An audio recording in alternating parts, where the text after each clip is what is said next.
திணைத்துணையாய் நன்றி செய்யினும் பனைத்துணையாய்க் கொள்வான் பயன் தெரிவான். வணக்கம் நண்பர்களே, நான் உங்க தோழி சிவானிமூர்த்தி. இது ஓம் ரிதம் ஆஃப் லைஃப். நம்ம இந்த காணொலியில இஸ்ரேலுக்கும் ஈரானுக்கும் இடையே நடந்துட்டு இருக்கிற இந்த போர் எதனால நடக்குது, இது எப்போதுமே போரா தான் இருந்துச்சா, அவங்க ரெண்டு பேருக்குள்ளார என்னதான் பிரச்சனை அப்படின்றத பத்தி தான் தெரிஞ்சுக்க போறோம். வாங்க தெரிஞ்சுக்கலாம். 1949 சரியா இஸ்ரேல் பாலஸ்தீன்ல பிரிஞ்சு தன்னை ஒரு தனி நாடா அறிவிச்சு ஒரு வருஷம் கழிச்சு ஈரானை சேர்ந்த முகமது தலிகானி இவர் ஒரு மத போதகர் மற்றும் இஸ்லாமிய மதத்துல ஒரு அதிசிறந்த தலை சிறந்த பதவியை வகிக்கக்கூடிய ஒரு நபர். இவர் என்ன பண்றாருன்னா, பாலஸ்தீனுடைய மேற்கு கரையை போயிட்டு பாக்குறாரு. அங்க உள்ள பாலஸ்தீனை சேர்ந்த அகதிகள், இஸ்ரேல் பாலஸ்தீன்ல இருந்து பிரிஞ்சதுக்கு அப்புறம் அந்த பகுதியில இருந்து வெளியே வந்த அகதிகளை போயிட்டு பார்த்ததுக்கு அப்புறம் அவருக்கு மனசு ரொம்ப நொந்து போயிட்டு அவர் என்ன பண்றாரு அப்படின்னா, பாலஸ்தீனுக்கு ஆதரவாகவும் இஸ்ரேலுக்கு எதிராகவும் செயல்பட தொடங்குறாரு. இப்படியே சுமார் 10 வருஷம் பாலஸ்தீனுக்கு ஆதரவாக அவர் நபர்களை திரட்ட ஆரம்பித்ததோட பாலஸ்தீனுக்கு தேவையான நிதிகளையும் அவர் திரட்டி கொடுக்க ஆரம்பித்தார். இதை பார்த்த இஸ்ரேலுக்கு பயம் வர ஆரம்பிச்சது. நமக்கு ரொம்ப பக்கத்தில் இருக்கிற ஈரான் நம்மளுக்கு சப்போர்ட் பண்ணாமல் பாலஸ்தீனுக்கு சப்போர்ட் பண்ணதே அப்படின்ட்டு அவங்க அதை பார்த்து கொஞ்சம் அள்ளிவிட ஆரம்பித்தாங்க.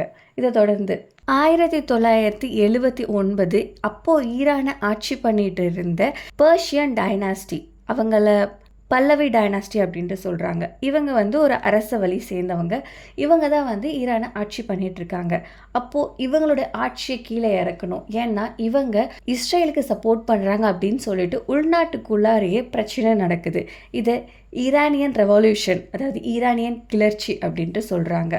ஸோ இந்த அரசாட்சியை குற்றம் சொல்லி இவங்களுக்கு எதிராக பிரச்சாரம் பண்ண ருஹோலா கொமினி என்பவர் ஈரானுடைய தலைவராக ஆகிறாரு. பிறகு ஈரான் எல்லாமே இஸ்ரேலை பார்த்து ஒரு ஆக்கிரமிப்பாளர்களாக பார்த்து வெறுக்க ஆரம்பித்தாங்க. இதன் விளைவு இஸ்ரேலுக்கும் ஈரானுக்கும் இடையே இருந்த தொடர்பை எல்லாத்தையும் அவங்க துண்டிச்சாங்க. அதில் வர்த்தகமும் அடங்கும்.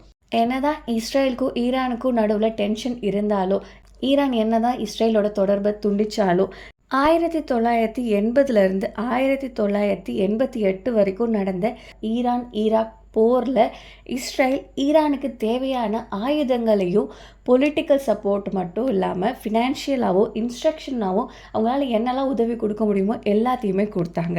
அதோடு இல்லாமல் ஈரான் ஈராக் மேலக்க தொடர் தாக்குதல் நடத்துச்சு. அதில் முக்கியமாக நியூக்ளியர் ரியாக்டரை தாக்கும்போது இஸ்ரேல் தன்னுடைய முழு சப்போர்ட்டை டைரக்டாக கொடுத்தாங்க. இதே சமயம் 1982 இஸ்ரேல் லெபனானுக்குள்ளார தன்னுடைய போர் வீரர்களை அனுப்ப ஆரம்பிச்சது. அப்போது லெபனானை ஆட்சி பண்ணிட்டு இருந்த பாலஸ்தீன் லிபரேஷன் ஆர்கனைசேஷனுக்கும் இஸ்ரேல் மிலிட்ரிக்கும் சண்டை வந்துச்சு. இஸ்ரேல் தான் ஜெயிச்சது. பாலஸ்தீன் லிபரேஷன் ஆர்கனைசேஷன் அங்கேருந்து வெளியே போயிட்டாங்க. ஆனால் லெபனானுக்குள்ளே இருந்த மக்கள் பாலஸ்தீன் லிபரேஷன் ஆர்கனைசேஷனுக்காக ஒர்க் பண்ண இவங்க ஹிஸ்புல்லா அப்படின்ற ஒரு தனி இயக்கத்தை உருவாக்குனாங்க. இந்த இயக்கத்துக்கு பேக் பண்ணது ஈரான். இதோட இல்லாமல் ஈரான் மிடில் ஈஸ்ட் இருக்கு இல்லையா, சவுதி அரேபியா போன்ற நாடுகளோட தொடர்பை வலுவாக்குச்சு. இதை பார்த்த இஸ்ரேல் மற்றும் யூஎஸ்க்கு ஒரு மிகப்பெரிய அதிர்ச்சியாக இருந்துச்சு. ஏன்னா இவங்க எல்லாரும் ஒன்று சேர்ந்தாங்க அப்படின்னா அது ஒரு மிகப்பெரிய ஆபத்தாக முடியும் அப்படின்ட்டு அவங்க கருதுனாங்க. ஈரான் அதோட நிற்கலை. இஸ்ரேலை எதிர்த்து சண்டை போட்டுட்டு இருந்த பாலஸ்தீனுடைய ஹமாஸ் தீவிரவாத கூட்டத்துக்கு தேவையான ஆர்மி பொருளாக இருக்கட்டும், அதாவது குண்டு துப்பாக்கி மட்டும் இல்லாமல் அவங்களுக்கு தேவையான நிதியையும் இவங்க கொடுத்துட்டு இருந்தாங்க. ஸோ ஈரானுடைய ஸ்ட்ராட்டஜி என்ன அப்படின்ட்டு பார்த்தீங்கன்னா, காசால ஹமாஸ், அதாவது பாலஸ்தீனில் உள்ள காசால ஹமாஸ், லெபனானில் ஹிஸ்புல்லா, ஈராக்கில் சிட்டி மிலிட்டன்ஸ் மற்றும் யெமனில் ஹவுத்திஸ் போன்ற பல தீவிரவாத இயக்கங்களை இஸ்ரேலுக்கு எதிராக அவங்க வளர்த்து விட்டுட்டு இருந்தாங்க. இவங்களுடைய நோக்கம் என்னவா இருந்துச்சு அப்படின்ட்டு உற்று நோக்குனீங்கன்னா, இஸ்ரேலை ஒரே நேரத்தில் இவங்க எல்லாரும் தாக்கும்போது இஸ்ரேலோடைய வலு குறைஞ்சிக்கிட்டே வரும். இந்த நேரத்தில் ஈரான் தன்னுடைய நியூக்ளியர் கேப்பபிலிட்டியை, அதாவது அந்த நாட்டுக்கு தேவையான நியூக்ளியர் வெப்பனை தயாரிக்கிறதுக்கு அவங்களுக்கு டைம் கிடைக்கும் அப்படின்ட்டு அவங்க யோசிச்சிருக்காங்க. இதனால தான் அவங்க டைரெக்டாக இஸ்ரேல் மேலுக்கு ப்ரெஷரை போட்டுக்கிட்டே வந்திருக்காங்க. On the other hand Israel ஒன்றும் சும்மா கிடையாது. இஸ்ரேலுக்கு யூஎஸ், ஜெர்மனி, பிரிட்டன் மற்றும் இட்டாலி பேர் பண்ணுறதுக்கு இருக்காங்க.